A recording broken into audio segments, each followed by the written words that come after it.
여러분 안녕하십니까? 누리PD입니다. 자, 지금 이 시점에서요. 헌법재판소 탄핵 판결을 앞두고 어, 치열한 수싸움이 지금 전개되는 것 같습니다.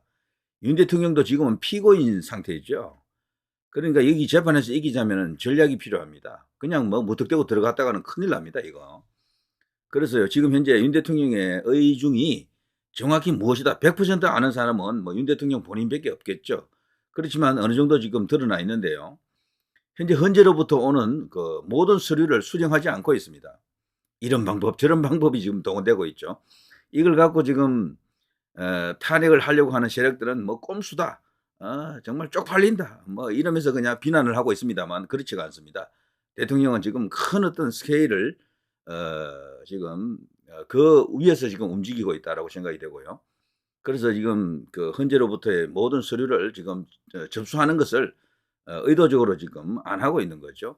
그 수사에도 응하지 않고 있습니다. 수사 전혀 지금 그 약간의 어떤 그 뭐랄까 협조 이런 것도 없습니다. 그냥 수사 완전 차단, 원천 봉쇄입니다. 경호실에서도 이제 그걸 충분히 이제 이렇게 받들고 있고요. 그리고 뭐 여기저기 이제 오라 가라 이런 이야기들이 있죠. 뭐 체포한다 이런 것도 있고 그 모든 것에 대해서도 불응하고 있습니다. 출석 당연히 안 하고요. 그래서 모든 것을 거부한다. 근데 이것이 이제 윤 대통령의 일종의 전략으로 이제 볼 수가 있는데요. 전략. 앞으로 이제 기나긴 이제 싸움이 시작되었습니다. 한 두 달 보더라고요. 지금 헌재가 굉장히 서두르고 있습니다. 이진숙 방통위원장 그 탄핵건이 원래는 금년 안에 끝나야 되는데 사실상 그게 이제 마지막 변론을 앞두고 있었는데 돌연 이것을 내년으로 넘겨버렸죠. 모든 걸 뒤로 다 넘겨버렸습니다. 그리고 대통령권을 최우선으로 스피디하게 진행하겠다라고 합니다. 자, 이렇게 되면요. 대통령의 뜻이 아니에요, 이거는. 대통령은 최소한 이 재판을 끌 수 있는 대로 끌고 지금 가려고 하는 겁니다. 길게는 한 6개월 정도 지금 생각하는 것 같아요. 이거는 왜 그런가 하면은 이재명하고 다 이게 맞물려서 그렇습니다. 이재명도 지금 사법 리스크로 인해서 엄청난 압박을 받고 있잖아요. 사법 리스크 중에서도 지금 공직선거법 같은 것은 1심에서 치명적인 어떤 결과가 나왔잖아요. 징역 1년에 집행유예 2년인가 그거 나왔지 않습니까? 그거는 대선 출마를 못하는 치명적인 내용입니다. 그것도 있는데다가 어쨌거나 위정교사 건도 뭐 1심에서는 무죄가 터졌지만 그거 항소심에서는 또 어떻게 될지 알 수가 없는 거거든. 그래서 이런 어떤 압박 속에서 시간 싸움을 지금 서로 하는 것이다. 이재명은요, 보통 1심 판결은 6개월 안에 끝내라. 뭐 2심 판결은 3개월 안에, 대법원도 3개월 안에, 뭐 그래서 633이라 그러죠. 633. 그 기준에 의하면은 이재명은 앞으로 6개월 안에 확정 판결도 나올 수가 있어요. 확정 판결. 대선 출마를 못하고 완전히 이제 정치 생명이 끊길 수도 있는 그런 위치에 이제 처할 수도 있습니다. 원래 대통령 탄핵 재판은 6개월 정도를 기본으로 봐야 됩니다. 원래는. 근데 우리나라는 특이하게 박근혜 대통령 때는 너무 빨리 서둘렀고요. 뭐 후다닥 해쳐야 버렸죠 그때. 근데 대통령도 지금 그렇게 하려고 윤 대통령에게 그렇게 하려고 지금 국회하고 헌재가 전 개인적으로 짜고 치고 있다라고 생각합니다. 헌재가 최근에 나오는 걸 보면요.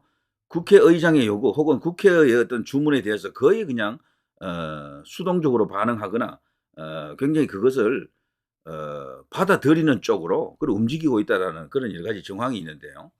이제 이거를 이제 법적으로 통제할 수 있는 수단은 대통령이 이런 식으로 거부하면서 시간 끌기 외에는 없습니다. 저는 이런 식이면 대통령이 재판이 열리는 날짜가 나중에 공고가 되더라도 변호인들하고 출석이 안 할 수도 있다라고 생각합니다. 처음에는 시간을 끌기 위해서. 이런 것은 반드시 이렇게 된다는 의미가 아니고요. 이런 카드까지도 생각을 해야 됩니다. 그 사이에 대통령이 이번에 이제 계엄을 선포하고 그 주된 원인이 반국가 세력을 소탕하고 그리고 이제 부정선거를 세상에 드러내기 위해서였는데 전체적으로 약간의 차질이 있었다라고 이제 봐야 되겠죠. 이렇게 되면은 군이 이제 충분히 원하는 대로 움직여주지 않았다라고 봐야 됩니다. 어쨌거나 자 그렇지만 대통령이 소기의 성과는 있었죠. 부정선거를 세상에 드러나게 한 엄청난 어떤 그 일종의 이제 변곡점을 만들어냈습니다. 이거는 이제 대통령 스스로의 이제 노력으로 그것을 이제 풀어 나갈 수도 있겠지만 다만 지금 봐서는요 대통령 손발이 다 묶였잖아요. 대통령이 움직일 수 있는 공무원이 단 한 명도 없어요. 국민의힘에서도 그걸 어떻게 뭐 대신해서 싸워줄 사람도 없고, 지금 현재 대통령은 어쨌거나 약간 고립된 느낌이 들 겁니다. 여러분 보시기에도. 대통령이 직접 나가서 뭘 한다라는 것은 거의 불가능합니다. 지금 광장에 나오시라 그러는데, 물론 그것도 한 방법일 수가 있겠지만, 상식적으로 그걸 그렇게 판단하기는 굉장히 어렵잖아요. 결국 그래서 대통령은 지금 모처에 그냥 칩거 상태로 있을 수밖에 없습니다. 그러면서 누구랑 지금 만날 수가 있느냐? 변호인단만 하고만 지금 접촉을 한다라고 봐야 됩니다. 그래 변호사들을 통해서 이 재판 전략을 계속 이제 수기 중에 있고, 뭐 어떤 식으로 한다, 저런 식으로 한다, 작전을 계속 짤 겁니다. 그래서 부정선거 이슈는요, 대통령이 할 일은 제가 볼 때는 뭐 한 7, 80%는 다 했다라고 봅니다. 세상에 드러냈다라는 것, 그거 하나만으로도 대통령으로서 엄청난 용기와 결단을 보여줬다라고 생각합니다. 남은 것은 국민들의 몫이죠. 국민들의 몫. 국민의힘이 원래는 이걸 받아가지고 나서서 부정선거 규명 운동을 해야 되는데, 거기는 뭐 싹수가 놀았습니다. 아무리 봐도 그거 거론하고 나올 사람이 없어요. 단 한 명 정도 있으면 그나마 다행이겠는데, 그 한 명도 기대하기가 쉽지 않다라고 생각이 되고요. 결국 이렇게 되면은 부정선거는 우리가 밖에서 황교안 전 총리라든가 민경욱 대표 같은 이런 사람들이 운동을 통해서 계속해서 확산시켜 나가면서 유튜브에서 거론하고 뭐 등등등 해서 인터넷 커뮤니티에서도 요즘은 부정선거 이야기를 많이 합니다. 많은 사람들이 알게 해가지고 이것이 여론에 영향을 미칠 수 있도록 해야 되겠죠. 대통령에게 지지율로 돌아갈 수 있게끔. 최근에 나온 지지율에서는 대통령 지지율이 그렇게 낮지 않았잖아요. 상당히 이제 결집한다라는 그런 느낌이 이제 들었습니다.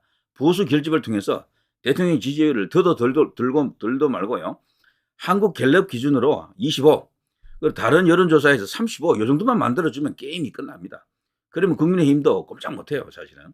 근데 지지율이 아주 낮은 상태로 있으면은 국민의힘이 자꾸 딴 생각을 하게 됩니다. 대통령을 자꾸 손절할 수밖에 없는 그런 숙명이 있죠. 당이라고 하는 게 원래 그렇습니다. 정치인이라고 하는 게 죽어가는 거기에다가 승부 걸지 않습니다. 거기다가 배팅 안 해요. 자기 살 길 다 도모하는 것 그 자체가 정말 비겁한 짓이지만 한두 번 본 게 아니죠. 그건 뭐 웬만한 정치인들 다 그럴 겁니다. 비난하는 사람들도 그 입장에 있으면은 대부분 자기 살 길 찾아갈 것으로 저는 그렇게 봐요. 그래서 그걸 갖고 너무 이제 시비 걸 필요 없다라고 생각합니다. 자, 이번에 대통령은 어쨌거나 부정선거를 갖고 직접적으로 싸울 가능성도 있지만 그거 아니고 이런 식으로 순수하게 법적 투쟁만을 통해서 헌재에서 이길 수도 있는 어떤 그런 전략을 취할 가능성이 더 크다라고 보고, 부정선거는 오히려 그 외곽에 바깥에 국민들을 향해서 문제 제기를 한 것으로 충분할지도 모르겠다라는 생각이 듭니다. 그리고 그 사이에 무슨 고급한 정보가 있으면요, 아마 전달이 됐겠죠, 누군가에게는.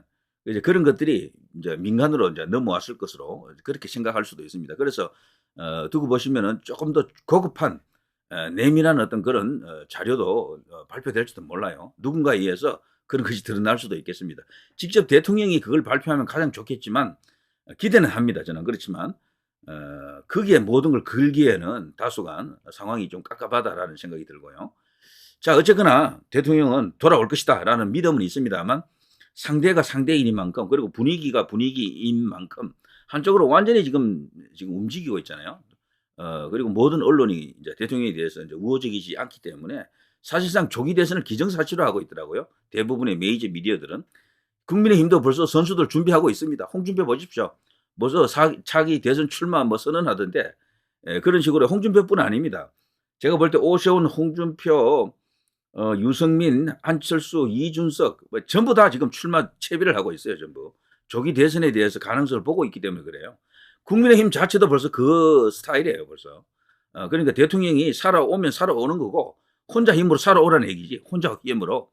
근데 혼자 힘으로 살아오지 못하고 죽어버리면은 그냥 이들은 바로 그냥 빠이빠이 바로 이제 저쪽으로 넘어갈 그런 세력들입니다. 조직 자체가 그 정도밖에 할 수가 없어요. 자, 윤석열 대통령 정말 이번에 정말 다시 봤다. 윤석열 대통령. 그동안 윤석열 대통령을 지지하지 않던 의심했던 사람들도 들어 있었거든요. 완전히 이제 애국적 마인드를 갖고 있다라는 것이 이제 입증이 됐죠. 자, 그렇지만 그와 함께 엄청난 지금 정치적 위기에 지금 빠져 있는 거잖아요. 자, 그 당시 이제 대통령이 계엄을 선포했던 이유를 지난번 12월 12일이죠. 대국민 담화를 발표할 때 그때 그 정말 전혀 이제 꿀리지 않는 당당한 어떤 자세로 이런 담화를 발표했었죠. 법적 정치적 책임 문제를 회피하지 않겠다. 탄핵을 하든 수사를 하든 당당히 맞설 것이다.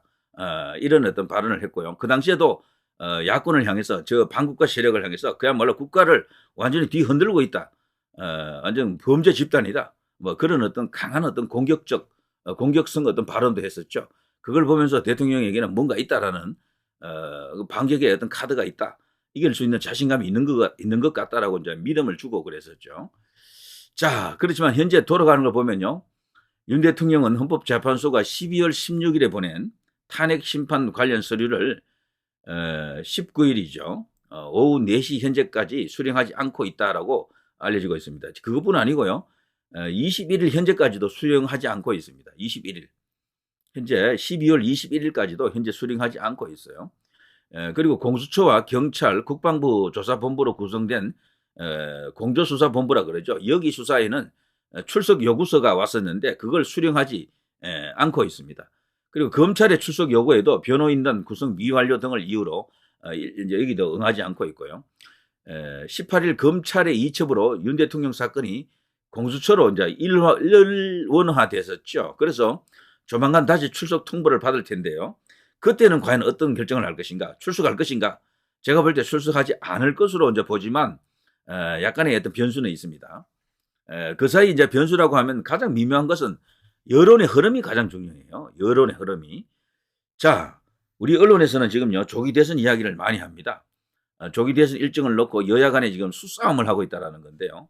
정치권에서 지금 흘러나오는 이야기를 쭉 이렇게 들어보면은 윤 대통령이 지금 펼치고 있는 전략은 재판을 지연시키려고 하는 좌우지간 재판을 길게 끌려고 하는 최장 180일이죠. 마지막까지 가려고 하는 그런 어떤 생각이다라고 이제 보고 있습니다. 그래서 이 이제 재판을 최대한 늦춰가지고 탄핵이 인용되더라도 민주당의 그 이재명이가요 공직선거법 2심 선고 이후로 조기 대선 일정을 늦추려는 전략이 담겨 있다라는 거죠. 이재명이가 사실 재판이 2개 거기다가 1심 또 하나 추가될 수가 있는 게요. 그 대북 송금건 이재명이 사실 제일 겁을 내는 사건은 그겁니다. 거기 판사를 지금 겁을 내 가지고 재판부 기피 신청을 지금 해놓고 있죠. 판사를 바꿔달라고 지금 요청을 하고 있는데 그게 과연 어떨런지 이제 지켜봐야 됩니다. 이재명이 그거 1심도 말이죠. 내년 봄 전에 나올 수가 있습니다. 그러면 1심 1개에다가 2심 2개가 지금 딱 걸려 있거든. 거기서 이재명이가 아웃될 수도 있는 그런 어떤 재판 결과가 충분히 나올 수도 있습니다. 그것 때문에 지금 윤 대통령은 그것까지 계산해 놓고 좌우지간 이재명을 대선 주자로서 아웃시키려고 하는 그런 의도가 지금 완전히 지금 드러나 있습니다. 자, 뭐 자세한 내용은 여러분이 아실 것으로 보고요. 자, 이재명은 어쨌거나 11월 16일 그 당시 공직선거법 1심에서 피선거권이 박탈됐었죠. 물론 확정 판결은 아닙니다만 징역 1년에 집행유예 2년. 이때 그 개딸 진영 이재명 쪽에서는 뭐 패닉한 상황이었습니다. 난리가 났었죠. 자, 선거법 위반 사건은요 보통 633 원칙이라고요. 1심 6개월, 2심 3개월, 3심 3개월이 적용되죠. 이 원칙대로라면 이재명에 대한 2심 선고는요 내년 2월이고 3심도 내년 5월에 열릴 수가 있습니다. 이거는 어쩌면 이재명에게 치명적인 어떤 그런 이슈가 되겠죠. 대선 출마 못할 수도 있는 그런 일이 되는 겁니다. 자, 헌재에서요 탄핵 심판이 지연되는 와중에 이재명이 내년 5월 대법원에서 벌금 100만 원 이상 형이 확정되고 탄핵 심판 선고가 6월 이후에 이루어진다면 대통령이 지금 생각하는 게 이런 게 아닌가 이렇게 보는 거죠. 계속해서 이제 이렇게 연장을 해가지고 내년 6월 이후로 탄핵 선고를 늦추게 되면은 이재명은 출마도 못하게 할 수도 있다. 출마할 수 있다 하더라도 엄청난 데미지를 입고 피를 철철 흘리는 상태로 들어가기 때문에 야당의 경선에서 떨어질 것이다. 이제 이렇게 보는 시각도 있죠. 최근에 야당에는요 묘한 움직임이 하나 있는데 국회의장 의원식을 띄우자라는 아주 치명적인 놀라운 어떤 흐름이 있습니다. 이게 왜 그런가 하면요. 문재인 입장에서는 이재명을 절대로 수용을 할 수가 없어요. 그래서 그 대안 카드로 지금 누군가를 찾고 있는데 김경수는 보니까 틀렸네. 너무 지지율이 안 나오네. 뭐 1%대가 여러 분 나오니까 인지도가 너무 낮아서 그래요. 김경수는 결국 국민들에게 잘 알려져 있지 않죠. 결국에는요, 조국이도 감옥에 가버렸고, 딱 두 사람, 세 사람이에요. 김부겸, 김동연, 그리고 이제 이 우원식 요 세 명입니다. 이 세 명 중에 한 명이 이재명의 대항마로서 아마 나타날 것이다. 이제 이걸 거중 조정하는 게 지금 문재인과 등등입니다. 여러 사람인데요. 어쨌거나 윤 대통령이 이렇게 시간을 끌면서 싸우는 동안 야권 안에서 엄청난 지각 변동이 터진다. 이재명이가 저대로 계속 1인 독주 모드 일극 체제를 유지할 수 없을 것이다라고 보는 거죠. 특히나 호남에서 전라도에서 이재명 안 좋아해요. 이재명은 기본적으로 민주당 뿌리가 아닙니다. 그리고 운동권 출신도 아니고 김대중 개도 아니고 노무현 개도 아니에요. 그야말로 굴러온 돌이거든. 다만 그 뒤에 지금 이해찬이가 지금 붙어 있는 겁니다. 그래서 전라도 안에서 썩 이렇게 인기가 있는 인물은 아닙니다. 충분히 대항마가 뜨게 되면요, 그 대항마 쪽으로 전라도 민심이 쏠린다라고 보는 거죠. 그럴 경우에 이재명은 예선에서 탈락할 수도 있습니다. 그런 리스크도 있습니다. 사법 리스크에다가 그런 어떤 결정적 변수에 의한 리스크가 또 있는 거죠. 자, 뭐 이런 어떤 결정적인 이슈들이 이제 기다리고 있기 때문에 윤 대통령이 지금 시간을 끌고 있는 것 같다라고 볼 수가 있겠죠. 그리고 또 하나요. 윤 대통령과 현재 그 국민의힘은 헌재의 탄핵 선고일을요, 문형배, 이미선 요 두 사람은요, 문재인이 임명한 사람인데 헌법재판관 이 사람들이 퇴임하는 시기가 내년 4월입니다. 4월 18일 이후로 이제 미루려고 하는 대통령이 이 탄핵 선고를 그때까지 미루려고 하는 전략, 이것도 좀 생각해 볼 수가 있습니다. 이렇게 되면요, 그 두 사람은 원래 대통령이 임명할 수 있는 몫이 되니까 여기 또 결정적인 변수가 될 수가 있습니다. 자, 권성동 국민의힘 원내대표 같은 경우는 얼마 전에요, 원내대책회의에서 윤 대통령 탄핵 소추안이 헌재에서 인용되기 전까지는 대통령 권한 대행의 재판관 임명은 불가능하다라고 주장하고 있습니다. 그리고 한덕수 권한 대행에게 국회 추천목 헌법재판관 3명을 3명을 임명하지 말라고 지금 압박하고 있죠. 근데 헌재 재판관을 보게 되면요, 원래 티어가 9명 아닙니까? 그 중에 국회 추천목 3명이 지금 빠져 있는데요. 이 국회 추천목 3명을 어떻게 하느냐가 이번에 최대 이제 관전 포인트입니다. 탄핵 결정을 위해서는 재판관 9명 중 3분의 2 이상인 최소 6명의 동의가 있어야 되고요. 새로운 재판관 임명이 없으면은 재판관 모두가 탄핵 결정에 찬성해야 윤 대통령 탄핵 소추안이 인용됩니다. 현재 6명인데 6명 전체가 국회 손을 들어줘야 되는데요. 이때는 민주당 안에서도 지금 가능성이 낮다라고 보는 거죠. 그래서 민주당은 지금 그 헌재를 압박 혹은 설득을 해서 어떻게든 9명을 만들려고 하는 거죠. 9명을. 근데 헌법에는 분명히 대통령이 임명한다라고 되어 있잖아요. 그렇기 때문에 불가능하다라고 이제 보는 시각이 있지만, 그런데 다른 면에서 생각하면요, 상대가 헌법재판소잖아요. 헌법재판소는 헌법에 대한 해석을 할 수 있는 권한이 있는 데잖아요. 그걸 갖고 민주당에서 가령 위헌 심판을 청구해 버릴 수가 있습니다. 그럴 때 헌재가 6명으로는 안 된다라고 만일에 또 그걸 받아들여 가지고 임명할 수 있다라는 걸, 대통령이 임명할 수 있다라는 걸 대통령 권한 대행도 할 수 있다로 거기서 결정해 버리면은 또 그것도 어떻게 되는지 알 수가 없는 겁니다. 그래서 마냥 그 조문 하나만 믿고 있으면 안 돼요. 대통령이 임명한다 그거 하나만 믿고 있으면 안 되고요. 지금 윤 대통령처럼 이렇게 시간 끌기 전략이 굉장히 중요하다라는 거죠. 그래서 이재명을 계속해서 압박을 해야 됩니다. 이재명이 이제 예선에서 떨어지거나 본선에 나오더라도 피 철철 흘리면서 나올 수 있도록 그렇게 만들어야 된다. 이런 이야기라고 볼 수 있겠죠. 자, 아무튼 여권에서는요, 6명이 만일에 심판할 경우에는 윤 대통령이 지명한 보수 성향의 정형식 재판관만 탄핵에 반대해도 윤 대통령이 직무에 복귀할 수 있다라고 이제 보고 있고요. 여당이 재판관 임명의 절차적 정당성을 두고 공방을 벌이면 국회목 재판관 임명이 또 지연될 수 있다. 이런 점도 생각해 볼 수 있겠죠. 자, 헌법재판소는 현재 헌법재판관 6인 체제에서도 윤 대통령 탄핵 심판을 진행할 수 있다. 이런 입장을 갖고 있죠. 법조계에서는 현 6인 체제에서는 6명 전원이 만장일치가 되지 않는 한 결정이 미뤄질 가능성이 크다고 보고 있습니다. 그러니까 그들끼리도 미리 사전에 의사를 교환하겠죠. 6대0 나오면은 들어갈 것이고 6대0 아니면 계속해서 미룬다라는 거죠. 무슨 말인지 아시겠죠? 그래서 그 안에서 과거 박근혜 대통령 때처럼 8대0 같은 이런 수치가 0대 몇 이런 게 나오지 않는 한 재판은 계속해서 이게 길어진다라고 이제 보는 거죠. 자, 그 밖에도 뭐 많은 이야기가 있습니다. 지금 민주당은요, 이런 의도를 모르고 있는 게 절대 아닙니다. 그들은요, 대통령의 이런 전략을 깨기 위해서 지금 뭐 온갖 수작을 지금 부리고 있습니다. 그런 속에서 대통령이 결과적으로 승리하자면 시간에서 싸우면서도 이렇게 느긋하게 마라톤을 해야 이깁니다. 빨리 가면 위험해요. 그런데 지금 헌재가 지금 서두르고 있거든요. 스피디하게 나가려고 한다고요. 모든 다른 탄핵 재판을 뒤로 다 밀어버리고 대통령에 대한 이 탄핵 선고를 빨리 하겠다라는 것 아닙니까? 자, 이걸 지금 막으려고 하면 국민의힘이 나서서 뭔가 지연 전략에 좀 도움을 주는 행동을 해야 되고요. 국회에서 계속 발목을 잡아야 됩니다. 그리고 대통령도 계속해서 보기에는 조금 그렇지만 뭐 할 수 없습니다. 지금 방법이 그밖에 없어요. 계속해서 지연시키는 그런 전략. 그와 함께 외곽에서는 계속해서 부정선거 이슈를 갖고 엄청나게 지금 이거 부각시켜야 됩니다. 그리고 그동안 믿지 않던 사람들까지도 믿게끔 하는 어떤 그런 전략이 그런 어떤 극적인 변화가 따라야 됩니다. 그러면은 여론이 흔들리고 그러면 거대한 어떤 그 언론사들 대형 미디어들에서도 몇몇 나타나 가지고요. 부정선거 팩트 체크가 들어갈 수가 있습니다. YTN 같은 데서는 지금 사장이 팩트 체크 하자고 주장하는데 거기 지금 직원들이 지금 반대하는 것 아닙니까? 노조에서 그리고 기자들이 반대한다 그래요. 결국 그 싸움도 한번 지켜볼 만합니다. 저는 그래도 사장이 뭔가 결정을 하지 않겠나. 그리고 또 다른 어떤 중견 언론사들도 지금 부정선거에 대해서 조금씩 지금 입지를 시작했어요. KNN이라고 아시죠? 저 부산 경남의 이제 그 민영 방송인데요. 굉장히 큰 방송 아닙니까? 거기서는 지금 황교안 전 국무총리의 그 기자회견 당시 그 기자회견 있죠.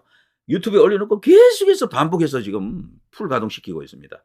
부정선거에 대한 이슈들이 이제 그런 식으로 이제 계속해서 알려질 것 같은데 그러면 외부의 분위기도 어느 정도 이렇게 흔들리면서 바뀝니다. 그때 윤 대통령이 그 전략이 성공할 가능성도 있다. 윤 대통령 본인이 나서서 모든 걸 해치우는 이런 것을 기대하는 사람들도 있습니까 혹시? 근데 물론 그 가능성도 조금은 있겠지만 그거보다는요 외곽에서 싸워줘야 됩니다. 외곽에서 지금 그런 게 좀 중요하고 그리고 대통령은 이 시간 끌기 같은 이런 법적 투쟁을 통해서 자신의 그 목표한 그 지점에 지금 도달하려고 하는 것 같다라고 느끼고 있습니다. 그 과정에서 어쨌거나 부정선거에 관련된 조금 더 진전된 확실한 어떤 자료가 터진다 그러면은 더욱더 좋은 일이 되겠죠. 유리한 국면을 조성할 수 있을 겁니다. 자, 이재명과 윤 대통령과 이재명 두 사람은 시간과의 싸움입니다. 그리고 두 사람 다 어떤 리스크를 안고 있지만 너무 빨리 끝나버리면 대통령이 위험할 수가 있어요. 대통령이. 왜 그런가 하면 아까 그랬잖아요. 6대0이면 빨리 이 사람들이 판결한다고요. 근데 5대1만 만들어 놔도 그대로 못합니다. 어차피 5명 갖고는 안 되잖아요. 근데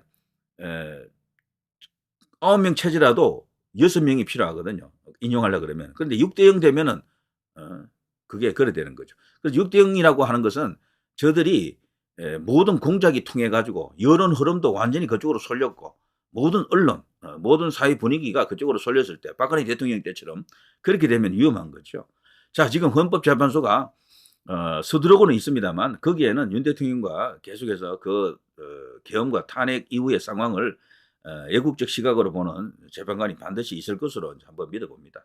그래서 재판은 그들의 뜻대로 빨리 끝나지 않을 것이다. 계속해서 시간을 끌면서 길게 갈 수도 있다. 이런 생각이 듭니다. 그 사이에 트럼프가 취임을 하고 미국에서 거대한 어떤 어시스트, 어떤 다른 어떤 뭐랄까 도움의 손길이 구원의 손길이 오지 않을까 이런 기대도 해볼 수가 있겠죠.